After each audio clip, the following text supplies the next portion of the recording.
Pare um instante. O que você vai ouvir agora pode mudar sua vida. Apocalipse capítulo 6, versículo 9 até o verso 11. Quando ele abriu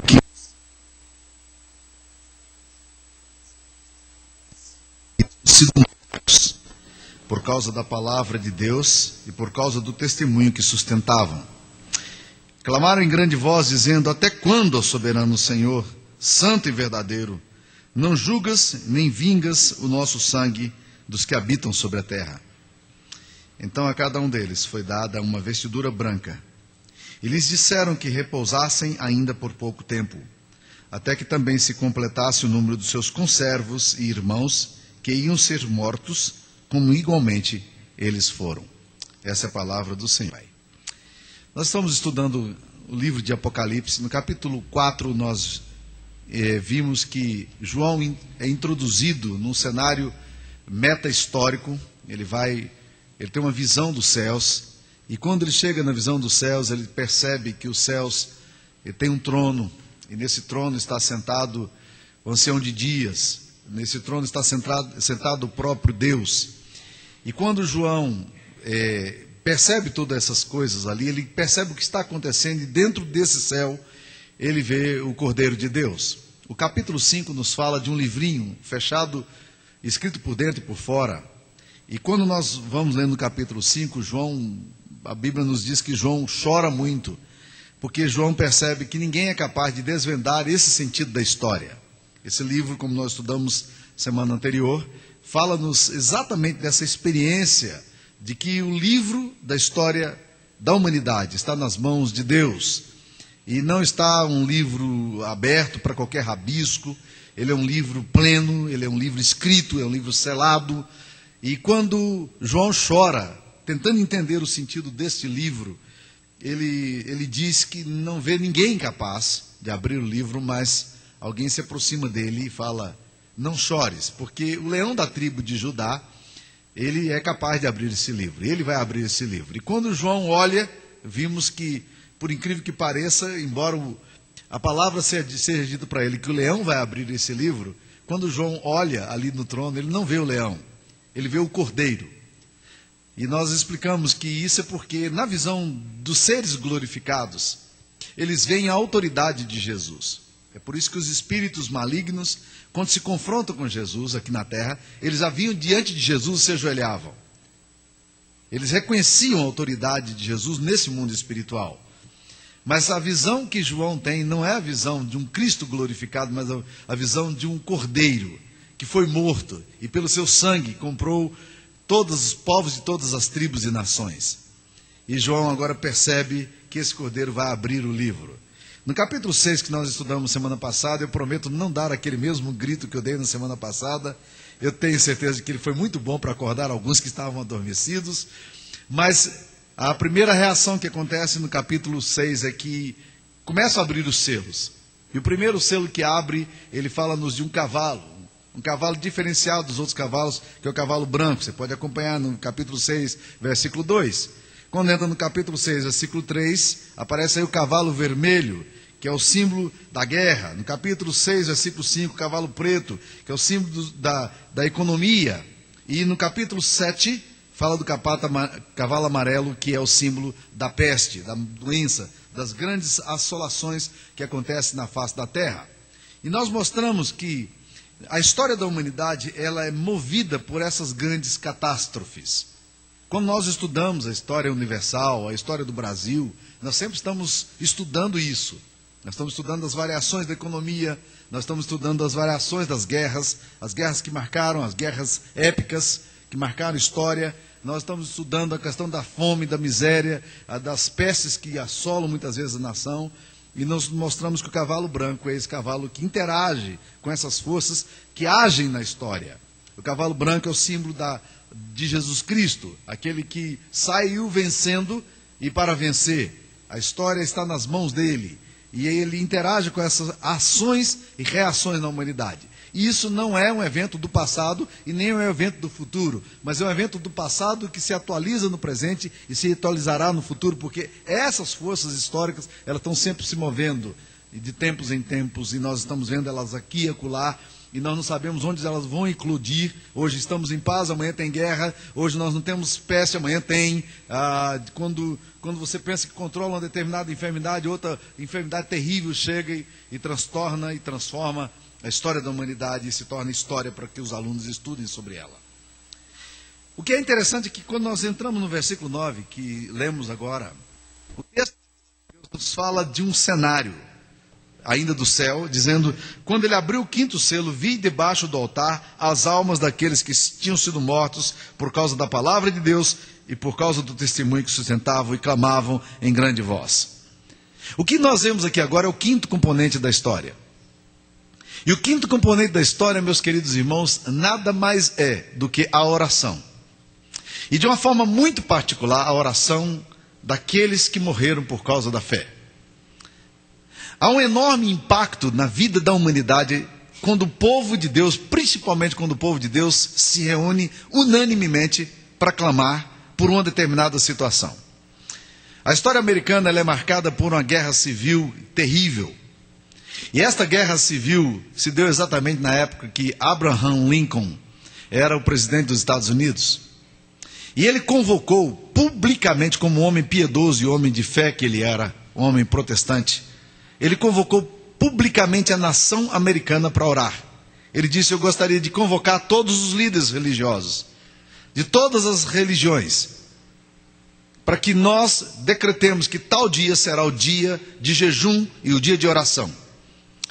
E os historiadores são unânimes em afirmar que a história americana só foi superada naquela guerra quase interminável por causa das orações daqueles homens e de uma nação inteira que se mobilizou para buscar a face de Deus. Há eventos muito recentes dessa transformação histórica que tem se dado na ação humana. Em 1989, em Timisoara, que era uma pequena cidade, foi dominado durante muito tempo, a Romênia foi dominada durante muito tempo por um ditador chamado Ceausescu. A Romênia estava debaixo de um grande tacão de opressão religiosa. Ceausescu era ateu, marxista-leninista, e esse cara decretou o fim da religiosidade na Romênia. Durante anos, os cristãos, católicos e protestantes só podiam se reunir ali naquele lugar, e os ortodoxos só podiam se reunir de forma clandestina. E foi um dos países mais violentos e mais opressivos contra a religião que já existiu nas histórias recentes da humanidade. Nós ouvimos falar muito de um livro, principalmente os cristãos mais antigos, de um livro chamado Torturado por Amor a Cristo, que foi escrito por Richard Wurmbrand.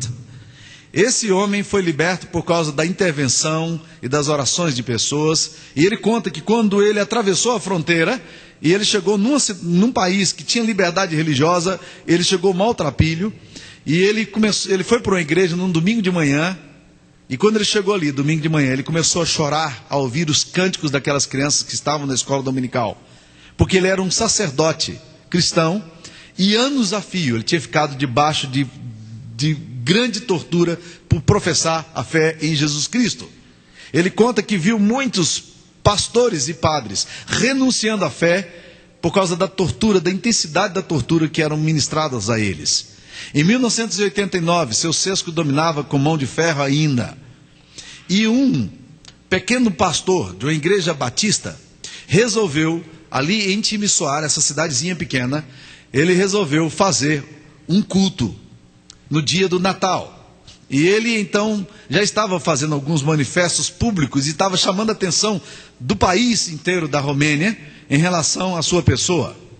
E quando ele começou a fazer aquela declaração ali publicamente, a polícia chamada Securitate, que era a polícia romena, invadiu a cidade para prender esse pequeno pastor, de uma pequena igreja, de uma pequena cidade.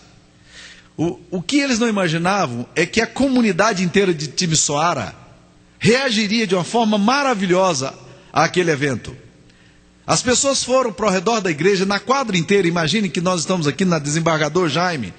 E imagine que se alguma coisa acontecesse, as quadras fossem tomadas de pessoas querendo louvar a Deus, para que alguma coisa não acontecesse nessa comunidade aqui. O pastor estava pregando. E o povo, não só daquela comunidade pequena, mas as pessoas todas começaram a glorificar com hinos conhecidos, cantar louvores a Deus e orar. Eu não sei se vocês se lembram de uma cena no filme Gandhi, quando ele chega, os soldados chegam e eles querem pegar Gandhi, e como não conseguem chegar até Gandhi por causa da manifestação pública, eles começam a atirar com metralhadora. Exatamente a mesma cena se deu em 1989. Estamos falando há 21 anos atrás. Eles mataram alguns e ninguém arredou o pé. Todo mundo continuou glorificando o nome do Senhor. A polícia recuou. Naquela